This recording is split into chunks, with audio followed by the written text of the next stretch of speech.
Bonjour, nous sommes aujourd'hui avec Mathieu Vianney, chef culinaire aux 2 étoiles, en direct de son restaurant La Mer Brasier. Alors Mathieu, tu as un parcours assez impressionnant, les Oliviers en 98, ensuite ton restaurant Mathieu Vianney dans le 6e, où tu as décroché ta première étoile, puis depuis 2008 La Mer Brasier, où tu as eu ta 2e étoile.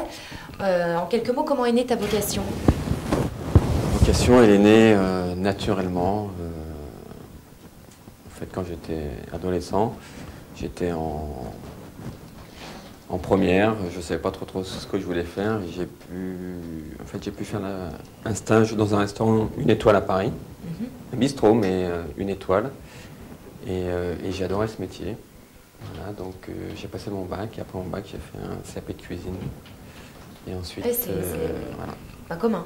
Pas commun, mais en même temps, déjà pour réussir dans ce métier, pour être accepté en cuisine, il faut un CAP, il faut son CAP. C'est super important parce qu'on se fait accepter plus facilement.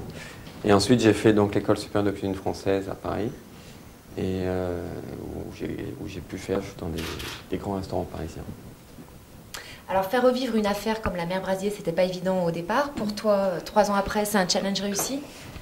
Rien n'est réussi, c'est jamais réussi. Tu sais très bien que nous, on se remet en cause tous les jours, midi et soir. Quand j'ai repris ici, je ne me suis pas posé de questions. En fait, le lieu était tellement magique que voilà, je me suis dit c'est dommage que ça parte à la casse, parce que ça aurait pu être une supérette, ça aurait pu être un truc comme ça. Donc j'ai dit il faut y aller. Peut-être un peu inconsciemment, et en même temps le lieu est tellement empreint de... Il y a une vie ici, il y a une âme, une histoire, voilà, et donc je me suis dit voilà, je vais faire ce que j'aime. Je vais pas essayer de faire, je vais faire ce que j'aime, et je vais essayer d'imaginer ce qu'aurait pu être La Mer Brasier avec une évolution normale. Alors quel type de cuisine tu sers ici? Je dis toujours, c'est pas une cuisine classique, c'est pas une cuisine contemporaine, c'est surtout une cuisine de produits.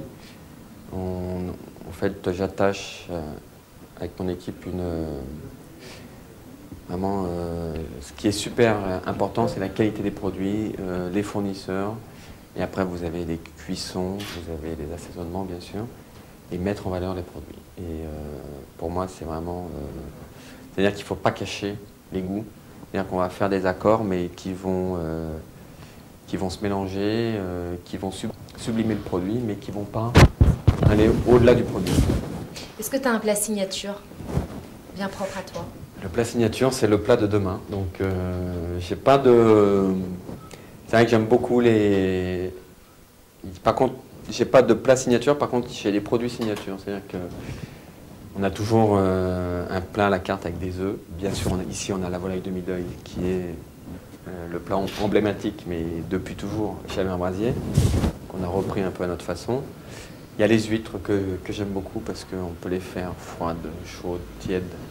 Ça amène de l'iode, ça amène de la force. Les crustacés, voilà. Donc, j'ai pas vraiment de plat signature, mais c'est surtout une... Le meilleur conseil cuisine que tu aies reçu est celui que tu aimes donner?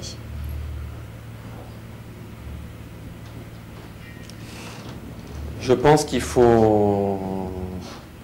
J'aime bien quand on s'efface devant le produit. C'est-à-dire que on est là pour mettre en valeur. On n'est pas... Moi, je me sens plus artisan, mais dans le sens noble du terme, que artiste. Et j'essaye pas de faire en fait un effet de manche. J'essaye que tout ce que l'on fait pour créer un plat soit utile au plat. Oui, et pas... voilà. Donc des fois, il faut... des fois, en simplifiant et en épurant, on arrive à... Voilà. Donc tu appartiens au Toque Blanche. Ton regard sur la cuisine lyonnaise aujourd'hui? La lyonnaise, elle bouge vraiment. C'est-à-dire qu'il y a là... je pense qu'on n'a jamais aussi bien mangé à Lyon. Je ne suis pas du tout de ceux qui disent que la cuisine française ou lyonnaise est en déclin du tout. Il y a beaucoup de restaurants étoilés, il y a beaucoup de bistrots qui pourraient l'être, où on mange vraiment très bien. Vous avez des très belles brasseries, c'est quand même la seule ville où vous avez des grandes brasseries comme les brasseries Bocuse ou par exemple le 33, site international. C'est des lieux qui existent à la limite à Lyon, mais qui n'existent pas ailleurs, qui n'existent pas à Paris. Ça n'existe pas à Paris, des grandes brasseries modernes comme ça. Donc ça veut dire qu'on est vraiment on est vraiment sur en fait, une cuisine vivante, quoi. Qu'est-ce que tu penses de la multiplication des émissions culinaires comme Top Chef, etc. Ça t'évoque quoi? Tu vois ça à la télé? Il y a du bon, et il y a du bon et du con, si tu veux. J'aime bien parce que ça met un peu en valeur Le métier. notre métier. Je trouve que j'aime bien quand c'est toujours fait avec le sens donc de la convivialité, de l'amitié, du partage, parce que en fait c'est ça notre métier. Et j'aime pas quand c'est vrai qu'on a un métier dur, mais quand les chefs qui participent à ces émissions sont obligés de jouer des rôles, le méchant, et voilà. Ça, pour moi, c'est un peu trop scénarisé. Alors que notre métier, il est pas scénarisé, hein, c'est quand même du live. Est-ce que Mathieu Vianney à la télévision, ça pourrait s'envisager? J'ai déjà... Si on te proposait, tu irais? De temps en temps, je participe, voilà, voilà, ça compte, mais en restant moi-même, j'aurais du mal à jouer tel ou tel rôle, quoi. Je pense qu'on n'est pas là pour ça. On est...